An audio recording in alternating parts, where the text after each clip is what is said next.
Hello dear students, good morning. आज मैं इस नए क्लास में आपके सामने उपस्थित हूँ।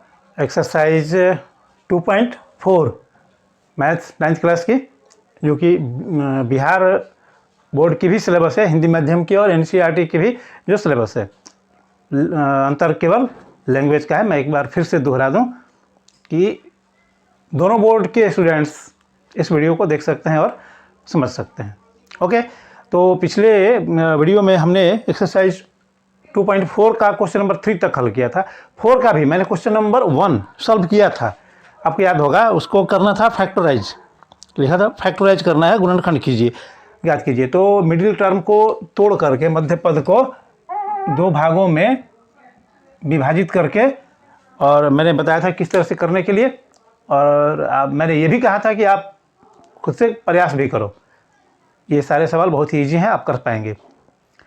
पता नहीं आपने किया कि नहीं किया। चलिए मैं कर देता हूँ आपके लिए। आप यहाँ देखिए, समझने की कोशिश कीजिए, और फिर इस तरह का और भी एग्जाम्पल्स आप सॉल्व कीजिए। तो जितना आप अभ्यास करेंगे मैथ्स, देखो ये चीज़ है कि आप कितनी प्रैक्टिस करते हैं। पहले तो कंसेप्ट समझना है, ओके। और अगर एक बार कंसेप्ट समझ में आ गया तो फिर आपको अधिक से अधिक क्वेश्चंस सॉल्व करने हैं, तभी आपकी प्रैक्टिस होगी। ठीक है, तो चलिए शुरू करते हैं। क्वेश्चन नंबर 4 का 2 है, 2x square plus 7x plus 3। 2x square plus 7x plus 3। 2x square plus 7x plus 3। ठीक है, मैंने बताया था आपको क्या करने के लिए कि ये जो एक्स स्क्वायर का जो कोएफिशिएंट है, गुणांक है, और ये जो कांस्टेंट है 3, इन दोनों का मल्टीप्लाई करते हैं। 2 × 3 = 6 हमने प्राप्त किया। ठीक है, अब हम इसका क्या करते हैं, इसका प्राइम फैक्टराइजेशन करते हैं, तो हमको प्राप्त होता है 2 × 3। ठीक है, अब हम ये जो प्राइम फैक्टराइजेशन के रूप में, अभाज्य गुणनखंड के रूप में जो हमें संख्याएं मिली हैं 2 और 3, उसकी सहायता से हम इसको लिखने का प्रयास करेंगे दो भागों में, इस तरह से कि जब हम उस मिडिल टर्म को जोड़ें या घटाएं तो 7x प्राप्त हो, और जब उसके दोनों कोएफिशिएंट का गुणा करें, मल्टीप्लाई करें, तो 6 प्राप्त हो। ठीक है, तो देखिए यहाँ स्पष्ट रूप से दिख रहा है कि 2 और 3 से तो नहीं मिल रहा है, but we can write 7x as 6x plus x। 7x को हम 6x प्लस x लिख सकते हैं, और प्लस 3 जैसे था वैसे ही रहेगा। ठीक है, तो अब देखिए, अगर हम 6x और x जोड़ते हैं तो 7x होता है, और x का गुणांक 6 और यहाँ x का गुणांक 1, कोएफिशिएंट दोनों का, यहाँ का 6 है, यहाँ का 1 है। 6 × 1 दैट इज 6।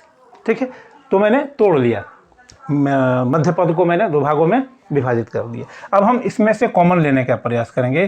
तो इन दोनों पदों को अगर ध्यान से देखें तो इसमें 2x ऐसा टर्म है जो दोनों में है, तो उसको कॉमन लेने के बाद यहाँ बचता है x। 2x और x का मल्टीप्लाई करेंगे तो 2x स्क्वायर मिलेगा। अब यहाँ क्या रखेंगे कि जिसमें 2x से मल्टीप्लाई करें तो 6x आए, नो डाउट 3, द्वितीय आए 6x। ठीक है, तो अब देखिए, अब यहाँ जो चिन्ह होता है वही देते हैं, और उसके बाद फिर देखते हैं कि इन दोनों पदों में क्या है जो कॉमन है। स्पष्ट है, कुछ भी कॉमन नहीं है, तो क्या लेंगे, जब कुछ भी कॉमन नहीं होता है तो 1 लेते हैं। तो यहाँ बचेगा ये x प्लस 3। 1 से x में मल्टीप्लाई करेंगे x, 1 से 3 में मल्टीप्लाई करेंगे 3। ओके, अब ये ध्यान दीजिए, देखिए यहाँ ये दोनों पद बिल्कुल सेम है, और यही करना है जब भी आप क्वेश्चन हल करेंगे इस तरह के। ठीक है, क्वाड्रेटिक इक्वेशन को जब हम का फैक्टराइजेशन जब भी करेंगे, द्विघात समीकरण का जब गुणनखंड करेंगे, तब इस बात का ध्यान रखना है कि जब यहाँ हम दो भागों में तोड़ते हैं तो पहले तो मैंने ये शर्त बताया था कि इसको जोड़ करके ये प्राप्त होना चाहिए, और इन दोनों के कोएफिशिएंट का, गुणांक का गुणा करने पर ये प्राप्त होना चाहिए, मतलब इसका और इसका गुणनफल के बराबर प्राप्त होना चाहिए। इसको ध्यान रखिए। दूसरी बात ये कि जब यहाँ से कॉमन लेते हैं तो एक पद दोनों में ऐसा बचना चाहिए जो एकदम इक्वल हो, जो बराबर हो, तभी समझा जाएगा कि हम जो फैक्टराइजेशन कर रहे हैं वो बिल्कुल सही दिशा में जा रहा है। ठीक है, यहाँ है बराबर, तो इन दोनों में से एक को हम कॉमन ले लेते हैं। x प्लस 3 को कॉमन ले लिया तो बचता क्या है 2x प्लस 1, उसको भी एक साथ रख लेंगे 2x प्लस 1 हो गया। ये है फैक्टराइजेशन, गुणनखंड हो गया। ये जरा आंसर वेरीफाई करते हैं। एक्सरसाइज 2.4 का 2 x plus 3 into 2x plus 1, x plus 3 into 2x plus 1 एकदम सही है। चलिए चलते हैं क्वेश्चन नंबर 3 की ओर। क्वेश्चन नंबर 3 वो क्या है? क्वेश्चन नंबर 3 है 6x square plus 5x minus 6, 6x square minus 5x plus 6 plus 5x minus 6, उल्टा लिख लिए 6x square plus 5x minus 6। ठीक है, तो हम क्या करेंगे, इसका पहले ज्ञात करेंगे तो कितना होता है, मल्टीप्लिकेशन करके ज्ञात करते हैं तो आता है -36। इसका हम प्राइम फैक्टराइजेशन करेंगे तो ये प्राप्त करते हैं, वो आप जानते होंगे करना। ठीक है, तो देखिए अब इजीली हमको क्या करना है कि इसमें से इस तरह के दो पद ज्ञात करने हैं कि जिसको हम जोड़ें या घटाएं तो 5x प्राप्त हो। तो हमको दिख रहा है कि ये 3 के 9 और 2 दूनी के 4। ठीक है, तो हम यहाँ प्लस 9x माइनस 4x अगर लिख देंगे तो 5x प्राप्त कर लेंगे। 6x square plus 9x minus 4x, देखिए 9x minus 4x equal to 5x और 9 इंटू माइनस 4 माइनस 36 आ जाएगा। तो हमने इसको कर लिया, मिडिल टर्म को दो भागों में तोड़ लिया। अब कॉमन लेने की बारी है। तो इन दो पदों को ध्यान से देखें तो 3x कॉमन है दोनों में, यहाँ बचेगा 2x और यहाँ बचेगा 3। यहाँ देखेंगे तो 2 कॉमन है, x प्लस 3। अब यहाँ तो -6 था, यहाँ +3 कैसे हो गया, ये सोचने की बात है। चलिए मैं क्लियर करता हूँ। देखिए ये 3x इंटू 2x, 3 दूनी 6x स्क्वायर, 3x इंटू 3 3 के 9x हो गया। यहाँ -2 हमने कॉमन लिया है तो -2 इंटू x, यहाँ 2x बचेगा, सॉरी 2x, -2 इंटू 2x तो 2 दूनी के 4x हो जाएगा। ये माइनस, ये प्लस, ये माइनस, यहाँ माइनस है तो यहाँ अगर हम माइनस रखेंगे तो -2 और -3 का गुणा करेंगे तो -6 नहीं +6 प्राप्त हो जाएगा। तो हम यहाँ प्लस लिखेंगे इसलिए कि ये -2 इंटू +3 करेंगे तो minus plus minus 2 into 3 6। Okay, हो गया ये। अब देखिए ये दोनों पद जो है समान है तो फिर इसको कॉमन ले लेंगे। क्या 2x प्लस 3 कॉमन ले लिया, बचता क्या है 3x माइनस 2 और ये है answer. Okay, is it clear? Answer verify कर लेते हैं जरा। 2x plus 3 into 3x minus 2, ठीक है, तो हो गया। अब है क्वेश्चन नंबर 4। क्वेश्चन नंबर 4 यहाँ करते हैं। क्वेश्चन नंबर 4 का 4।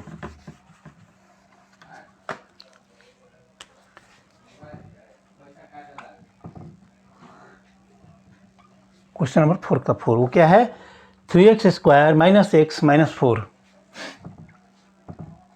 3x square minus x minus 4। ठीक है, चलिए इसको भी ऐसे ही करेंगे हम। 3 इंटू -4 करेंगे तो क्या प्राप्त होता है -12। इसका अगर प्राइम फैक्टराइजेशन करते हैं तो ये प्राप्त होता है 2 इंटू 2 इंटू 3। इसमें से कोशिश करेंगे। देखिए स्पष्ट दिख रहा है, ध्यान से देखिए, आपको स्पष्ट दिखेगा।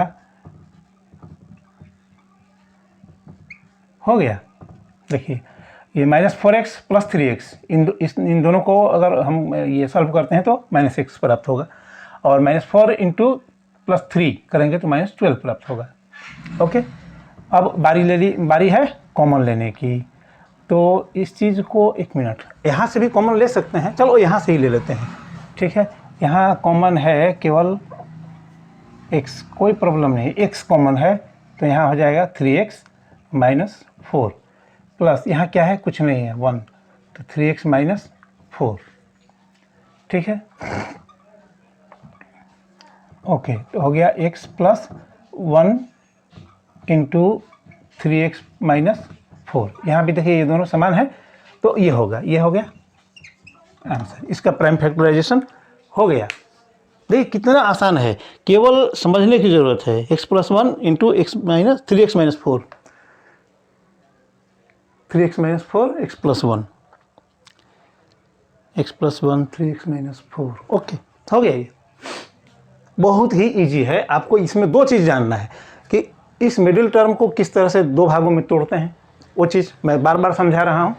दूसरी चीज़ कि जब हम यहाँ कॉमन लेते हैं तो इस बात का ध्यान रखना है, क्योंकि माइनस प्लस में अक्सर बच्चों से मिस्टेक हो जाता है।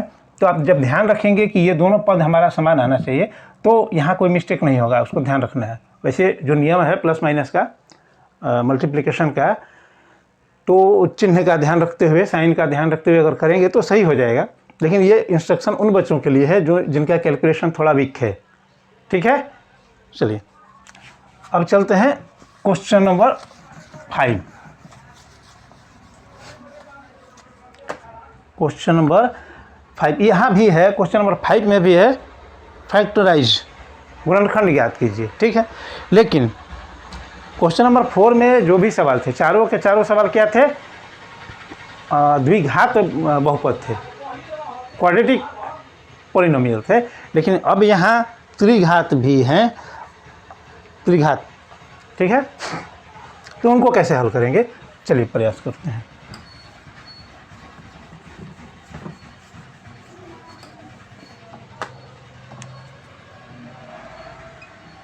क्वेश्चन नंबर 5 है फैक्टराइज,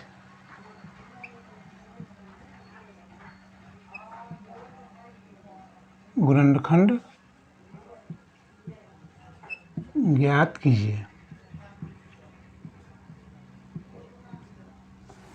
ठीक है, पहला क्या सवाल है? पहला है x³ - 2x² x³ - 2x² -x + 2 -x + 2। ठीक है, यह है आपका क्वेश्चन। तो इसको हम द्विघात बहुपद की तरह, क्वाड्रेटिक पॉलिनोमियल की तरह हल नहीं कर पाएंगे। ठीक है, इसके लिए कुछ खास नियम है। यहाँ ये क्या है कि जो कांस्टेंट है, देखिए इस चीज़ को समझना है, थोड़ा यहाँ गौर करना है। जो कांस्टेंट पद है, टर्म है 2, इसके अभाज्य गुणनखंडन पर हम विचार करेंगे। ठीक है, जैसे +2 के इंग्लिश वाले क्या बच्चे सोचेंगे, जो कांस्टेंट टर्म है उसके प्राइम फैक्टराइजेशन पर हम विचार करेंगे कि इसके कौन कौन से प्राइम फैक्टर हो सकते हैं, गुणनखंड हो सकते हैं, फैक्टर हो सकते हैं। ठीक है, तो हम यहाँ क्या करेंगे कि हम 2 के सभी गुणनखंड, सभी संभावित जो हो सकते हैं, सभी संभावित गुणनखंडों पर विचार करते हैं।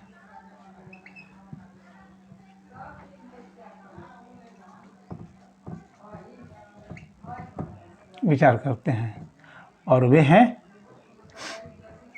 ये गुणनखंड +-1 +-2 हो सकते हैं।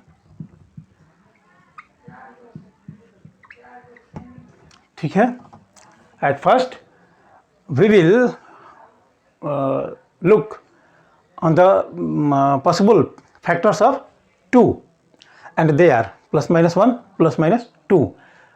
मेरे कहने का मतलब ये है कि ये जो संख्या है 2, ये +1 से भी विभाजित हो सकती है, -1 से भी विभाजित हो सकती है, फिर +2 से भी विभाजित हो सकती है, -2 से भी विभाजित हो सकती है। यही सारे गुणनखंड होते हैं। तो यहाँ 2 के संभावित गुणनखंड यही हैं, +-1 और +-2। अब हम क्या करेंगे कि हम एक टर्म लेते हैं। ठीक है, हम चेक करते हैं कि अब हम जांच करेंगे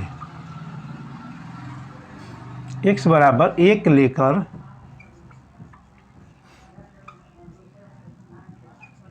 जांच करते हैं कि x minus one, x minus one इस बहुपद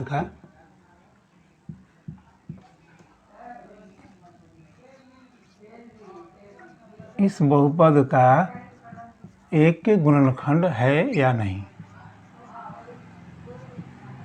एक गुणनखंड है या नहीं है।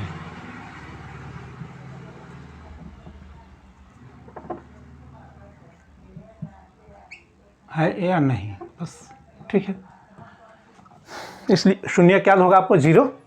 यदि x बराबर 1 है तो जो बहुपद मिलता है, पॉलिनोमियल मिलता है, वो क्या है, x minus one. x minus one होगा तभी जब हम x माइनस वन का शून्य ज्ञात करेंगे, 0 ज्ञात करेंगे, तो x बराबर 1 होगा, ठीक है।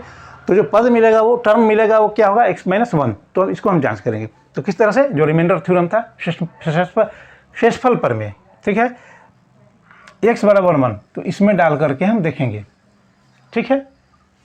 यहाँ x की जगह x बराबर 1 लेकर के हम जांच करेंगे कि शेषफल हम 0 प्राप्त करते हैं या नहीं। यदि शेषफल 0 प्राप्त करते हैं, रिमाइंडर 0 आता है, that means x minus one is a factor of this given polynomial. Okay, तो चलिए करते हैं। बहुपद था x Q minus 2x square minus x plus 2।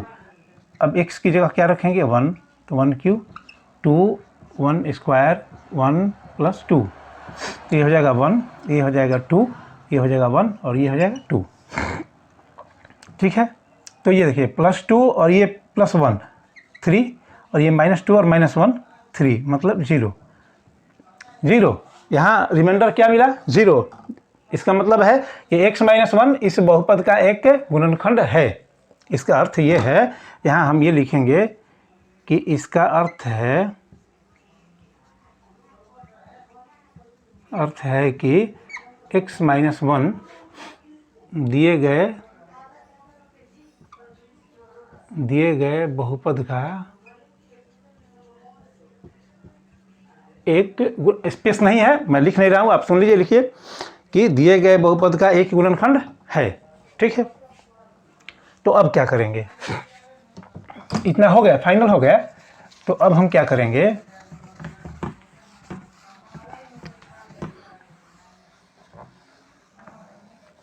कि अब इस दिए गए पॉलिनोमियल को, दिए गए बहुपद को इस तरह से तोड़ने की कोशिश करेंगे कि हमें एक कॉमन पद x माइनस वन मिले। जैसे कि हम यहाँ एक्स क्यू लिख रहे हैं, ठीक है। यहाँ अगर हम एक्स स्क्वायर रखें, ध्यान से देखिए, हम 2x स्क्वायर को दो भाग में तोड़ रहे हैं, ठीक है। अगर हम यहाँ एक्स स्क्वायर रख रहे हैं, तो अगर यहाँ से x कॉमन लेंगे, एक्स स्क्वायर कॉमन लेंगे, तो x माइनस वन बचेगा, ठीक है। तो अब यहाँ है 2x स्क्वायर, तो यहाँ फिर माइनस एक्स स्क्वायर और बच रहा है, और ये है माइनस एक्स प्लस 2, ठीक है। अब जरा कॉमन लेके देखते हैं। अब कॉमन लेंगे, इसमें से एक्स स्क्वायर ले रहे हैं, तो यहाँ x माइनस वन बच रहा है, ठीक है।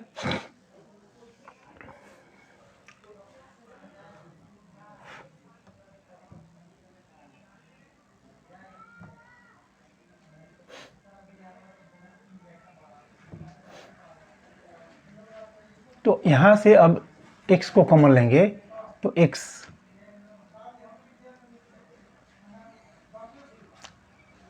माइनस वन नहीं प्लस वन बच रहा है, तो इसके लिए क्या करना होगा, यहाँ हमें लिखना होगा प्लस एक्स और माइनस 2x प्लस 2, यहाँ हो जाएगा माइनस वन। इसमें से देखिए, यहाँ से कॉमन ले लिया तो ये निकला, इसमें से कॉमन निकाले तो ये निकला, ठीक है। अब यहाँ से 2 कॉमन लेंगे तो बचेगा x माइनस वन। अब ध्यान दीजिए कि 2 और x का गुणा करेंगे तो 2x प्राप्त करेंगे, माइनस 2x, और ये minus 2 into minus one plus 2 हो जाएगा, ठीक है। इन दोनों पदों को हमने तोड़ दिया, करना पड़ेगा वो। तो अब देखिए, हर बार एक कॉमन फैक्टर क्या मिला है, गुणनखंड क्या मिला है, x माइनस वन, उसको हम कॉमन ले लेते हैं, और अब बाकी इन पदों को एक साथ रखेंगे, क्या, x square minus x minus 2, ठीक है। थोड़ा सा यहाँ ध्यान देना है, ये किस तरह से हम तोड़ेंगे, हम इस विचार को लेकर के तोड़ेंगे कि हम इस पद को जिस रूप में तोड़ रहे हैं, तो यहाँ से कॉमन लेने के बाद x माइनस वन बचे, इसलिए कि यहाँ से स्पष्ट है कि x माइनस वन से ये पूरा बहुपद जो है वो विभाजित है। ठीक है, तो इस तरह से ही, इस नज़र से ही मैंने इसको किया है। तो अब क्या करेंगे? अब कुछ नहीं, असली काम जो था वो हो गया है, जो कठिन लगने वाली चीज़ थी वो सॉल्व हो चुकी है। अब यहाँ देखिए, ये तो फैक्टर ऑलरेडी है, अब इसका कोई फैक्टर नहीं हो सकता है, और ये क्वांटिटी की पॉलिनोमियल है, द्विघात बहुपद है। जैसे क्वेश्चन नंबर 4 में आपने मिडिल टर्म को तोड़ करके, मध्य पद को तोड़ करके दो भागों में बांट करके हल किया था, इसको फिर वैसे ही हल करेंगे। तो अब हम क्या करेंगे, यहाँ x माइनस वन है, इसका कुछ नहीं करना है, ये जैसे है वो बिल्कुल सही है।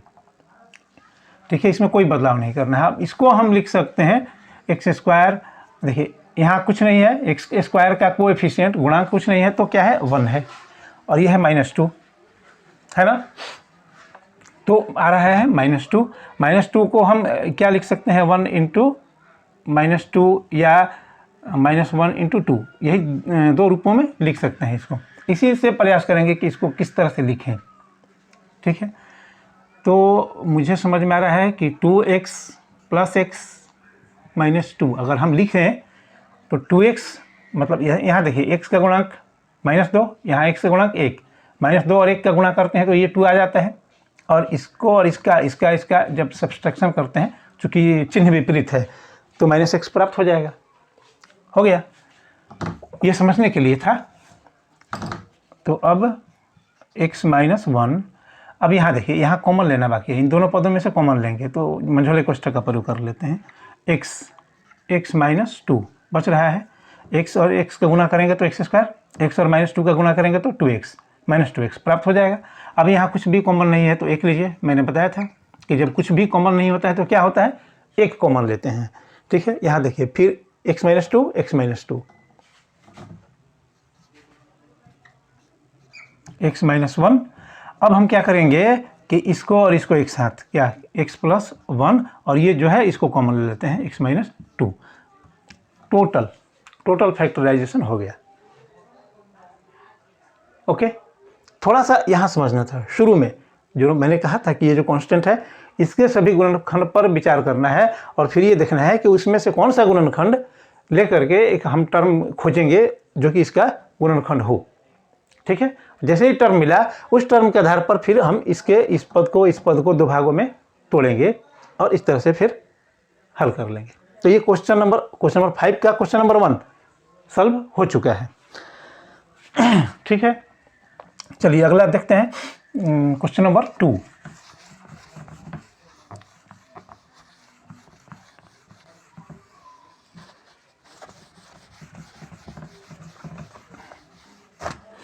फाइव का क्वेश्चन नंबर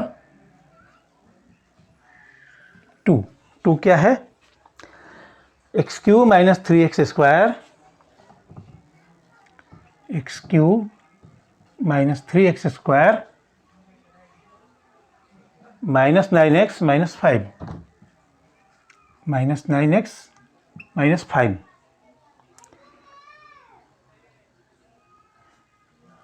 ओके, यह है बहुपद, इसका फैक्टराइजेशन करना है। तो हम क्या करेंगे, -5 के सभी गुणनखंड पर विचार करते हैं। ठीक है, -5 के सभी गुणनखंड ये हैं, क्या क्या हो सकते हैं, +-1 और +-5, यही हो सकते हैं। सोच के देखिए, 5 किससे विभाजित है, या तो 1 से या फिर 5 से, आप जानते हैं इस चीज़ को।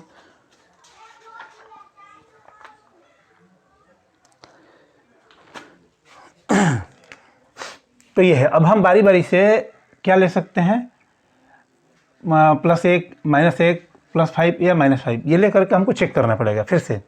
अब हम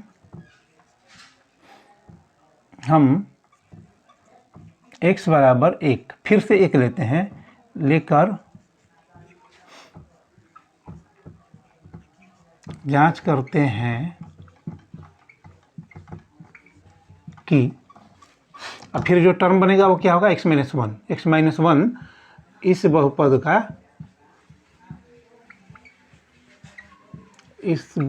का एक गुणनखंड है या नहीं, का एक गुणनखंड है या नहीं। ठीक है, जांच करते हैं, जांच करेंगे। First of all we will have a look on the factors of 5, that is plus minus 1 plus minus 5. Now we take x is equal to 1 and we check whether x minus 1 is a factor of the given polynomial or not. Okay, ये लिखना होगा। English medium वाले बच्चे लिखेंगे now we will take x is equal to 1 and check whether x minus 1 is a factor of the given polynomial or not. ठीक है, तो हम जांच करते हैं। x बराबर 1 इसमें रखेंगे, क्या है बहुपद, x cube minus 3x square minus 9x minus 5। तो x की जगह पर क्या रखेंगे, 1, x की जगह पे 1 माइनस 3 इंटू 1 स्क्वायर माइनस 9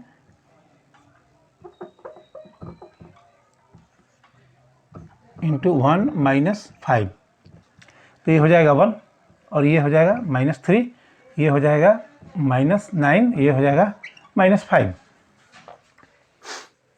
ठीक है, तो अब यहाँ हम क्या देख रहे हैं कि ये तीनों टर्म जो है नेगेटिव हैं, माइनस वाली संख्याएं हैं, तो कहीं से शून्य नहीं प्राप्त हो रहा है। ठीक है, ये 9 3 12 और 5 -17,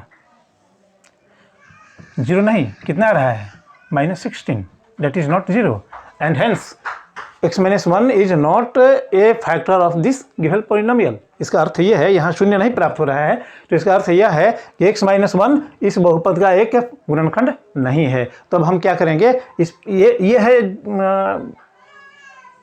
प्रयास और भूल विधि। इस विधि को कहते हैं प्रयास और भूल विधि।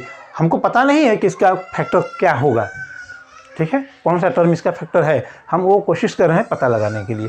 तो अब हम क्या करेंगे कि इस चीज़ को हटा देंगे, करना पड़ेगा थोड़ा सा ये है, और पुनः क्या लेंगे, यहाँ जो मैंने x बराबर क्या लिया था 1, -1 लेकर के जांच करेंगे, तो पद टर्म जो मिलेगा x + 1 इस बहुपद का एक गुणनखंड है या नहीं है। तो अब x बराबर -1 लेकर के इसमें हम रिप्लेस करेंगे। ठीक है, और चेक करेंगे कि हम शून्य शेषफल के रूप में शून्य प्राप्त करते हैं कि नहीं। यहाँ हो जाएगा -1 के क्यूब -3 -1 का स्क्वायर -9 इंटू -1 -5। तो ये आएगा -1 और ये आ जाएगा माइनस प्लस -3, ये हो जाएगा +9 और ये -5। अब जरा करके देखते हैं, तो ये -3 -5 -3 -1 -9, 5 3 8 और 1 9, और ये है +9, we get 0 as remainder. So x + 1 is a factor of the given polynomial. x + 1 इस बहुपद का एक गुणनखंड है, x + 1 इस बहुपद का एक गुणनखंड है, हमें प्राप्त हो गया, यहाँ लिखेंगे। इसलिए x + 1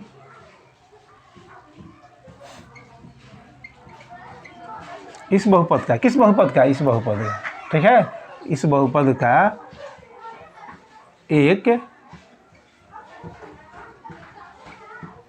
गुणनखंड है। तो अब हम क्या करेंगे, इस आधार पर, इस टर्म के आधार पर, इस पद के आधार पर इसको फिर से इस पद को और इस पद को तोड़ने की कोशिश करेंगे। ठीक है, और अब काम आसान हो चुका है, क्योंकि हमें पता चल गया कि x + 1 इसका एक गुणनखंड है, पक्का है। ठीक है,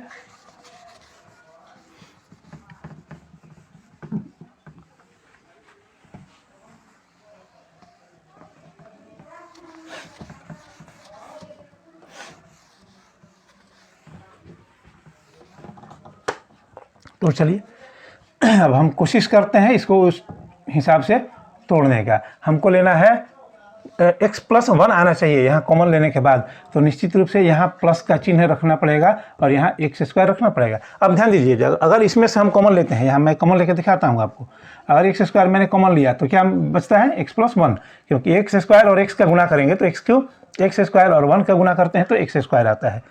ठीक है, समझ रहे हैं आप। तो यहाँ था माइनस थ्री एक्स स्क्वायर, मैंने यहाँ लिखा है प्लस एक्स स्क्वायर, तो यहाँ बचता क्या है माइनस फोर एक्स स्क्वायर। ठीक है, इसलिए कि इसमें से जब इसको घटाएंगे तब तीन एक्स स्क्वायर बचेगा, है ना।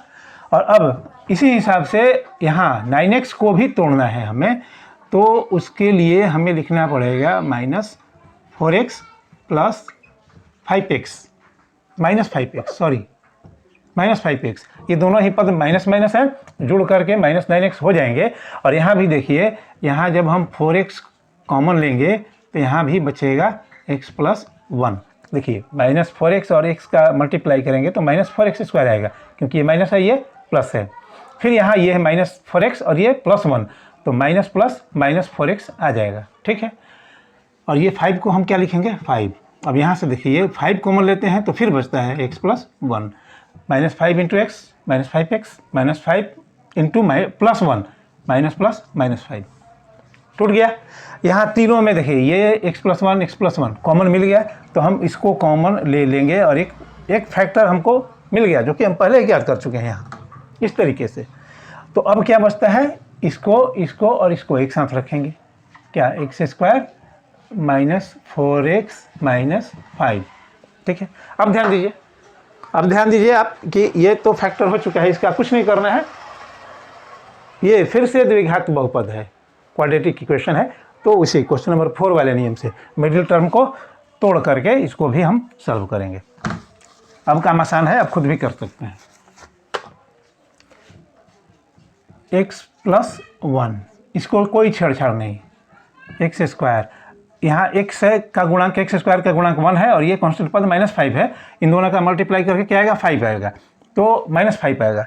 तो हमें अब इस तरह से माइनस फोर एक्स को लिखना है कि जब जोड़ें या घटाएं तो माइनस फोर एक्स आ जाए, और जब दोनों के कोएफिशिएंट का गुणांक का गुणा करें तो माइनस फाइव आए। तो उस हिसाब से हम क्या लिखेंगे, ठीक है, उस हिसाब से हम ये लिख सकते हैं कि minus five x plus x. देखिए इन दोनों का जब हम करते हैं, ये माइनस फाइव एक्स है और ये प्लस एक्स है, इसमें से एक एक्स घटेगा तो माइनस फोर एक्स बच जाएगा, और माइनस फाइव एक्स का गुणक माइनस फाइव, यहाँ एक्स का गुणक minus plus one, minus five और प्लस वन का गुणा करते हैं तो माइनस फाइव आ जाता है।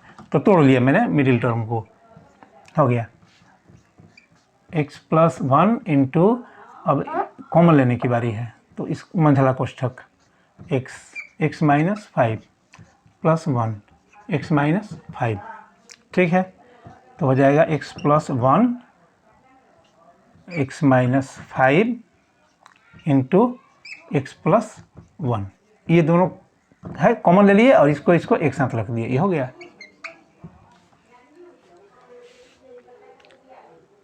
Is it clear? थोड़ा सा गौर से इसको इस वीडियो को देखना, क्लियर हो जाएगा। अगर एक बार में समझ में नहीं आता है, आप वीडियो रोकिए, गौर कीजिए, फिर भी नहीं समझ में आता है, बैक जाइए, रिवाइंड कीजिए और तब देखिए, बिल्कुल समझ में आएगा। और जब एक बार समझ में आएगा तो कुछ नहीं है, बहुत ही ईजी है, कॉन्सेप्ट समझ में आना चाहिए, इस बात का ध्यान रखो, रटना नहीं है कभी भी। अब है क्वेश्चन नंबर 3, उसको भी ऐसे ही करना है, चलिए कोशिश करते हैं।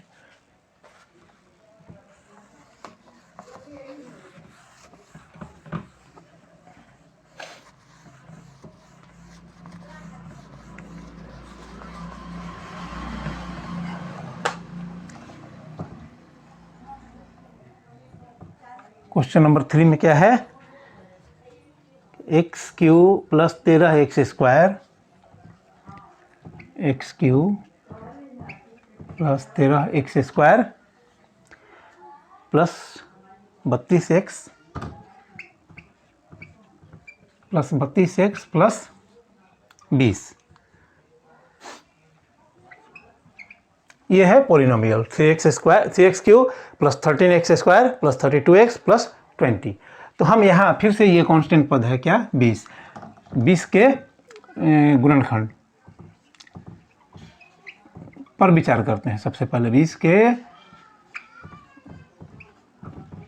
गुणनखंड ये हैं, कौन कौन है, 20 के गुणनखंड कौन कौन है, +-1, +-2, +-4, +-5,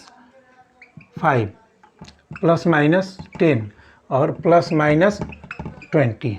इस 20 के इतने सारे गुणनखंड हैं। आप जानते हैं गुणनखंड हो सकता है डाउट होता होगा आपको, तो डाउट होने वाली कोई बात नहीं है।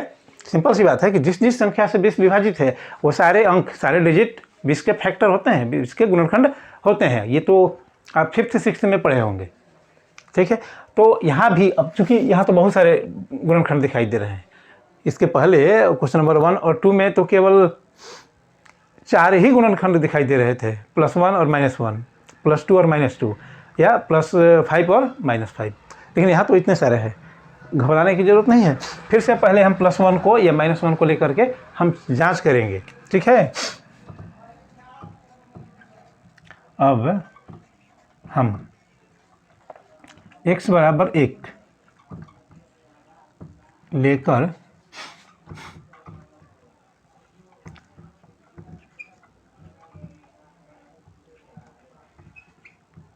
जांच करते हैं कि देखिए x = 1 है तो ये क्या होगा, टर्म क्या होगा, x-1। तो x-1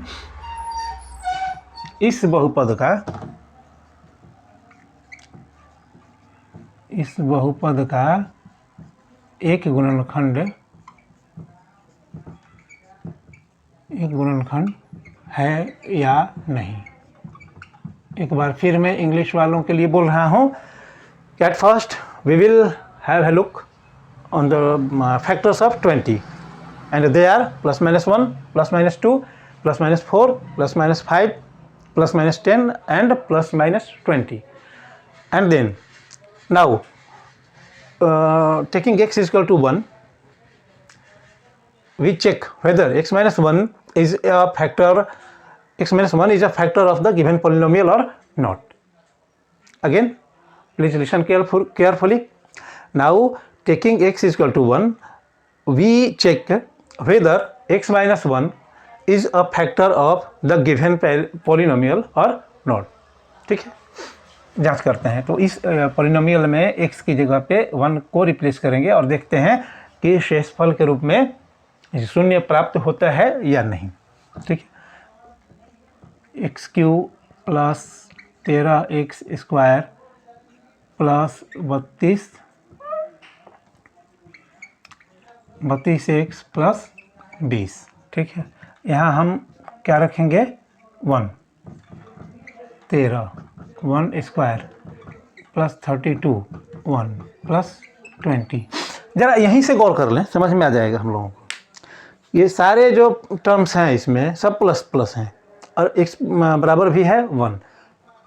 क्या लगता है ये 0 आ सकता है? कभी नहीं आएगा, बिल्कुल ही नहीं आएगा 0, इसलिए उसको हम छोड़ देते हैं। हम अगला प्रयास करते हैं, क्या x = -1 लेकर के जांच करेंगे कि कहीं x + 1 इस दिए गए बहुपद का एक गुणनखंड है कि नहीं है। तो अब हम यहाँ +1 की जगह क्या लिखेंगे, -1।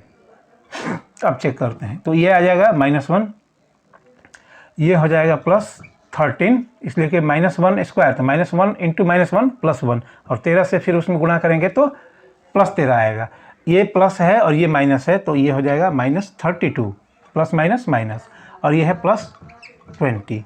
अब ज़रा देखिए प्लस वाले टर्म को जोड़ेंगे तो 20 और 13 ये दो प्लस वाले हैं, कितना होता है 20 और 13 33 और ये -32 और -1 -33 बराबर 0। 0 हमने पा लिया, we get 0 as remainder. That means x + 1 is the factor of the given polynomial. ठीक है, इसका अर्थ यह है कि जब शेषफल के रूप में 0 प्राप्त होता है तो इसका अर्थ यह है कि x + 1 इस दिए गए बहुपद का एक गुणनखंड है। और अब इसकी सहायता से यहाँ पहले लिख लेते हैं हम, इसलिए x + 1 इस बहुपद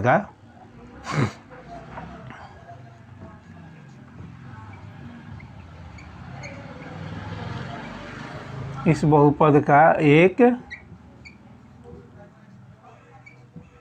गुणनखंड है। हम पता लगा लिए कि x+1 इस बहुपद का एक गुणनखंड है, और इस आधार पर अब हम इसको तोड़ने का प्रयास करेंगे और फिर आगे जैसे हमने हर सवाल में इस 5वें नंबर में जिस तरह से किया था वैसे करने का कोशिश करेंगे। ठीक है, चलिए देखते हैं हम इसको क्या लिख सकते हैं। ये तो x³ है, x³ ही रहेगा, हमको +1 बचाना है तो यहाँ x² लिखना पड़ेगा, तब हम इसमें से x² कॉमन लेंगे तो x+1 बचेगा। तो यहाँ 13x² है, x² हम लिख लिए, +1 प्लस है x², तो यहाँ निश्चित रूप से +12x² बच रहा है।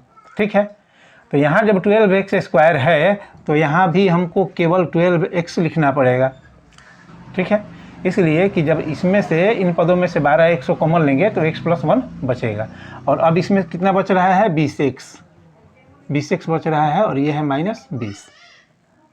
ठीक है, तो अब देखिए इसमें से कॉमन लेते हैं हम, x² कॉमन ले लिए तो क्या बचेगा यहाँ x+1, यहाँ से 12x कॉमन ले लिए तो क्या बचेगा x+1। 12x और x का गुना करेंगे 12x² होगा, 12x और 1 का गुना करेंगे तो 12x होगा, और यहाँ से स्पष्ट दिख रहा है क्या कॉमन है, 20, तो बचेगा x+1। फिर से ध्यान दीजिए, x+1 और x+1 ये तीनों टर्म्स सिमिलर है, तो उसको हम सबसे पहले कॉमन ले लेते हैं, और इसके बाद ये और ये इन तीन पदों को एक साथ लिखते हैं। 12x है, सॉरी 12x + 20। ठीक, क्लियर है? मुझे तो लगता है कि आप कर लेंगे। अब क्या करना है, कुछ नहीं करना है। अब यहाँ फिर से ये द्विघात बहुपद है, इसका तो कुछ नहीं करना है, इसका जो करना था इसका काम तमाम कर चुके हैं हम लोग, बचा ये। अब इसका भी कर देते हैं फुल एंड फाइनल। ठीक है, तो इसके मिडिल टर्म को तोड़ेंगे हम। कैसे तोड़ेंगे, यहाँ x² का गुणांक 1 और ये 20, दोनों का गुणनफल 20 होगा, और 20 का हम प्राइम फैक्टराइजेशन करेंगे, अभाज्य गुणनखंडन करेंगे तो हम ये प्राप्त करते हैं। इस हिसाब से हमको तोड़ना है इसको। ठीक है,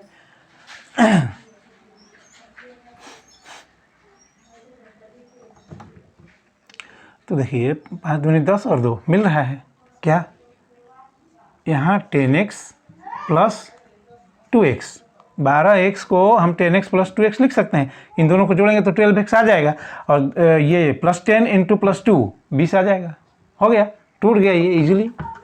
और यहाँ +20 ऑलरेडी था, अब बचा है काम उसको भी कॉमन लेने का, इसलिए मंझले कोष्ठक का प्रयोग करके यहाँ x कॉमन लेंगे, यहाँ बचेगा x+10 प्लस यहाँ 2 कॉमन है, यहाँ भी बचेगा x+10।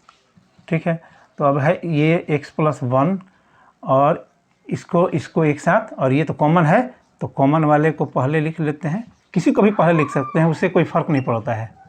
ठीक है, क्योंकि गुणा है, जैसे गुणा में 3 × 5 लिखें या 5 × 3 लिखें, कोई फ़र्क नहीं पड़ता है। तो ये हो गया, आंसर है ये। जरा मिलाते हैं एक बार, x+1, x+10, x+2। ठीक है, एकदम ठीक है, क्लियर है। चलिए नेक्स्ट क्वेश्चन की तरफ बढ़ते हैं।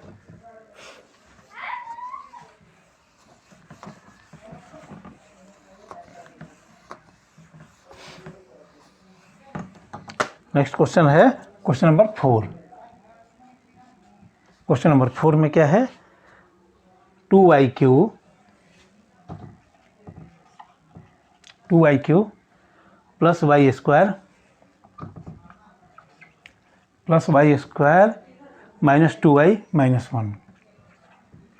2y - 1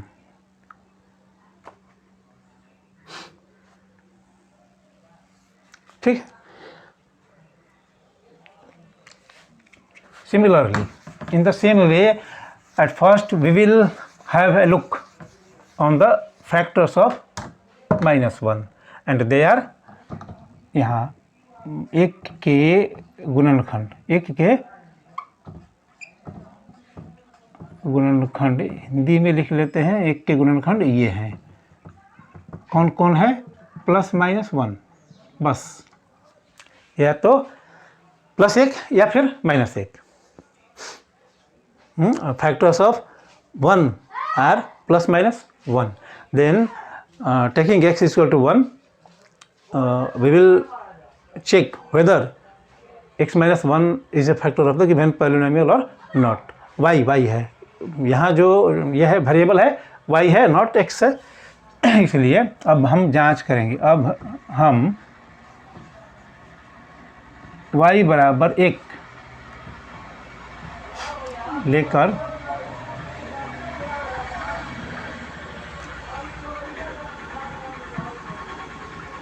जांच करते हैं कि y-1 इस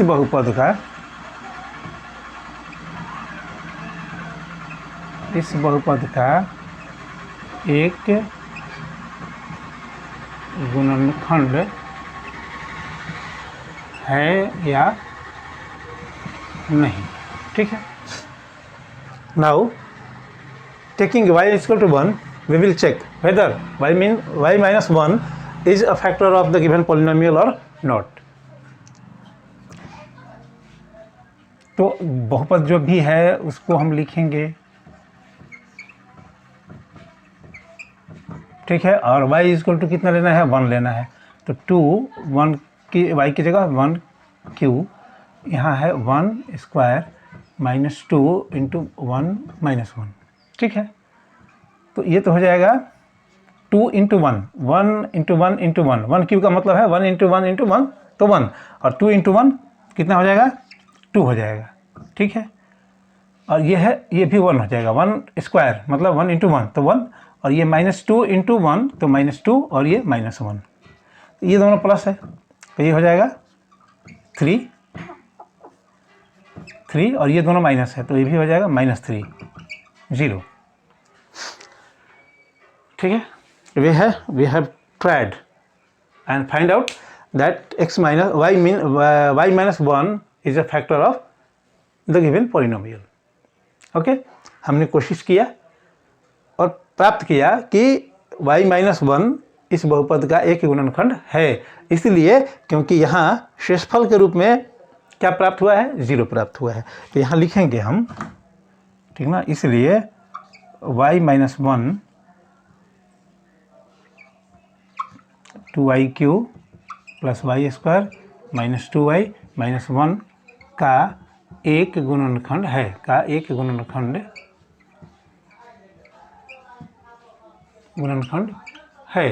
ठीक है। Hence y-1 is a factor of 2y³ + y² -2y -1। Okay, और अब हर सवाल की तरह इस सवाल में भी अब हम इस मिडिल टर्म को इस आधार पर x-1 के आधार पर तोड़ेंगे।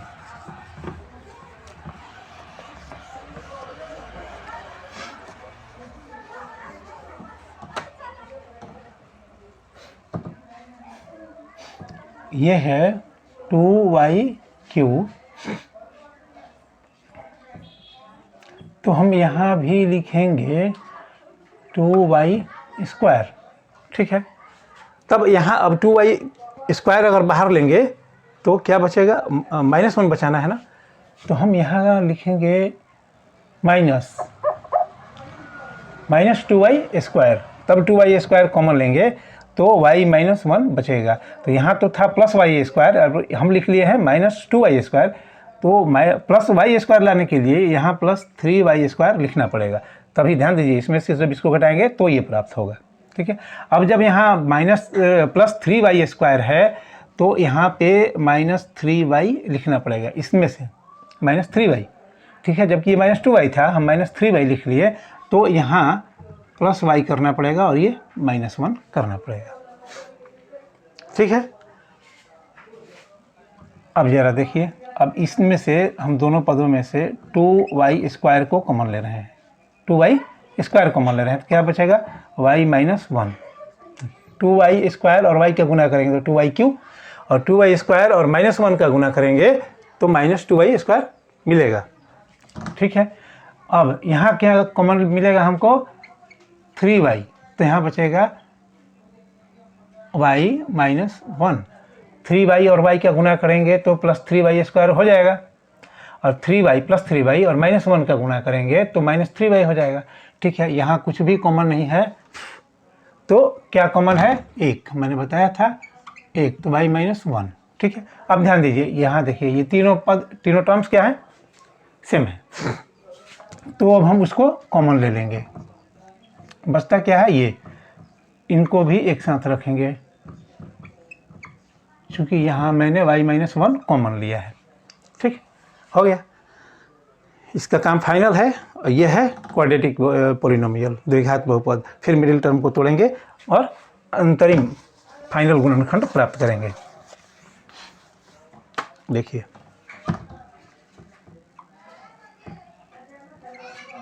y माइनस 1, इसका कुछ नहीं करना है, अब ये फाइनल है।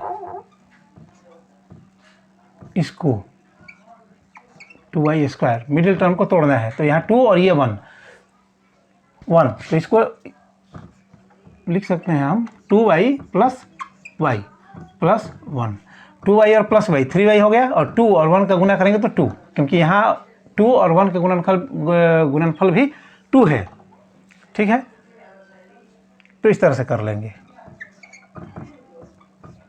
अब यहाँ कॉमन लेना है इसमें से, तो आपको दिख रहा है 2y है, दोनों में है, तो बचेगा y प्लस 1, और यहाँ से अब कुछ नहीं है तो y प्लस 1 दिख रहा है।